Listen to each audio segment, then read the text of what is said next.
UPSC civil services examinations అంటే IAS IPS వీటి కోసం ప్రిపేర్ అయ్యే వాళ్ళ కోసం సిఎస్బిఎస్ అకాడమీ ఒక కొత్త బ్యాచ్ స్టార్ట్ చేస్తుంది. ఇది ఆన్లైన్లో వినొచ్చు, ఆఫ్లైన్లో వినొచ్చు.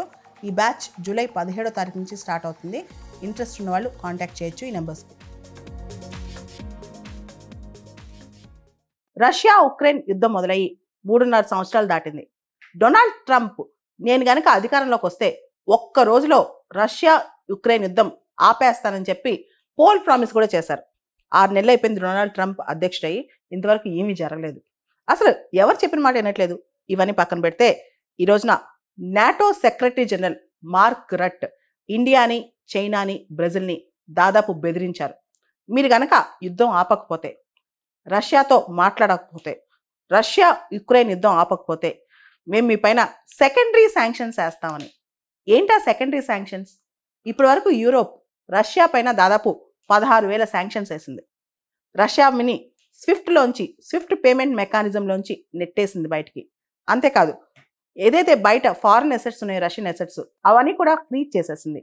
అండ్ రష్యా నుంచి ఎనర్జీ కొనుక్కోవడం ఆపేసింది. ఇప్పుడు ఎవరైతే రష్యా నుంచి దగ్గర నుంచి ఎనర్జీ కొనుక్కుంటున్నారో, ఇండియా కావచ్చు, చైనా కావచ్చు, ఇండియా ఆయిల్ రిక్వైర్మెంట్లో 36% రష్యా నుంచే తెచ్చుకుంటుంది. అంతేకాదు, చైనా అంతే, బ్రెజిల్ అంతే.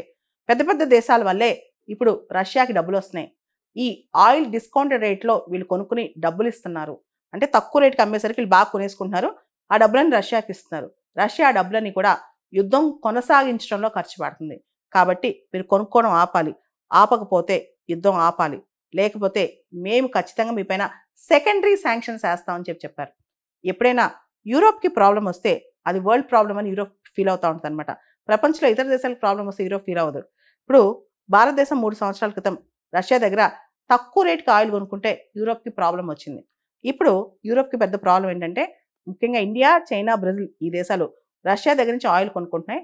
దానివల్ల రష్యా ఆయిల్ అమ్మి ఆ డబ్బులతో రష్యా పూర్తిగా యుద్ధాన్ని ఫండ్ చేస్తుంది. కాబట్టి మీరు రష్యాని థ్రెటన్ చేయాలి, మీరు రష్యాని యుద్ధం ఆపించాలి. యుద్ధం ఆపమని చెప్పి ఇండియా, చైనా ఈ దేశాలన్నీ కూడా పుతిన్కి చెప్పాలి. లేకపోతే మీ పైన కూడా శాంక్షన్స్ వేస్తామని చెప్పి మనల్ని ఇప్పుడు బెదిరిస్తున్నారు నాటో. మరియు అమెరికా వాళ్ళు కూడా బెదిరిస్తున్నారు అనమాట. ఇండియాకి వచ్చే ఆయిల్ ఇంపోర్ట్స్లో, ఇండియా ఇతర దేశాల నుంచి ఆయిల్ కొనుక్కొచ్చుకునే వాటిలో 36% రష్యా నుంచే అనమాట. అంతేకాదు, పెట్రోలియం ప్రోడక్ట్స్ కూడా రష్యా నుంచి మనం చాలా క్రూడ్ ఆయిల్, పెట్రోలియం ప్రోడక్ట్స్ అన్ని కూడా కొనుక్కొచ్చుకుంటున్నాం. అండ్ రష్యా ఎనర్జీ సప్లై అనేది ఎక్కువగా బ్రిక్స్ దేశాలకు ఉందన్నమాట. అండ్ మనందరికీ తెలుసు రష్యాని స్విఫ్ట్లోంచి కూడా తీసేశారు. అయితే బ్రిక్స్ దేశాలు మాత్రం కరెన్సీ స్వాప్ అగ్రిమెంట్స్ ద్వారా రకరకాలుగా రష్యాతో చాలా డీల్స్ చేసుకుంటున్నారనమాట. ఏదైతే Indian importers, refineries, shipping lines ఉన్నాయో వాటిపైన మీరు కనుక ఇమీడియట్గా రష్యా చేత యుద్ధం ఆపించకపోతే మేము వీటన్నిటిపైన శాంక్షన్స్ వేస్తామని చెప్పేశారనమాట. అండ్ డొనాల్డ్ ట్రంప్ అధికారంలోకి వచ్చిన తర్వాత ఇండో పసిఫిక్ నుంచి మళ్ళీ పాలిటిక్స్ అనేవి కాస్త యూరోప్ వైపు షిఫ్ట్ అయ్యాయి. అంతేకాదు, వెస్ట్ ఏషియా వైపు కూడా షిఫ్ట్ అయిపోయాయి అనమాట. అయితే ఇండియా ప్రస్తుతం ఏం చేయాలి? ఇండియాకున్న వే ఫార్వర్డ్ ఏంటి? ప్రపంచానికి ఉన్న వే ఫార్వర్డ్ ఏంటి? ఇండియా ఇప్పుడు తన ఆయిల్ మార్కెట్స్ని డైవర్సిఫై చేసుకోవాలి. ఎప్పుడు ఏం జరుగుతుందో, ప్రపంచంలో ఏ యుద్ధం వస్తుందో అనిశ్చితి చాలా ఉంది. కాబట్టి ఆయిల్ మార్కెట్స్ అనేవి ఇండియా డైవర్సిఫై చేయాలి. అంతేకాదు, రీసెంట్గా అమెరికాకి యుక్రెయిన్కి మధ్య క్రిటికల్ మినరల్ డీల్ ఒకటి కుదిరిందనమాట.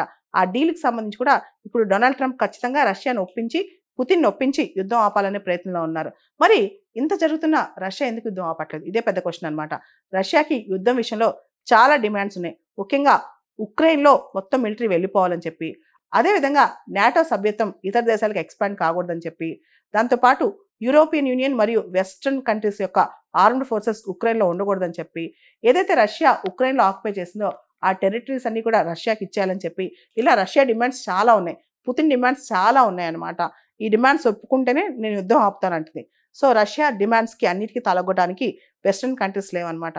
అమెరికా, నాటో మాత్రం ఇప్పుడు ఇండియాకి, చైనాకి, బ్రెజిల్కి గట్టిగా చెప్పాయి, ఇమీడియట్గా మీరు రష్యాతో బార్గెన్ చేయండి, రష్యాతో మాట్లాడండి, యుద్ధం ఆపించండి అని చెప్పి.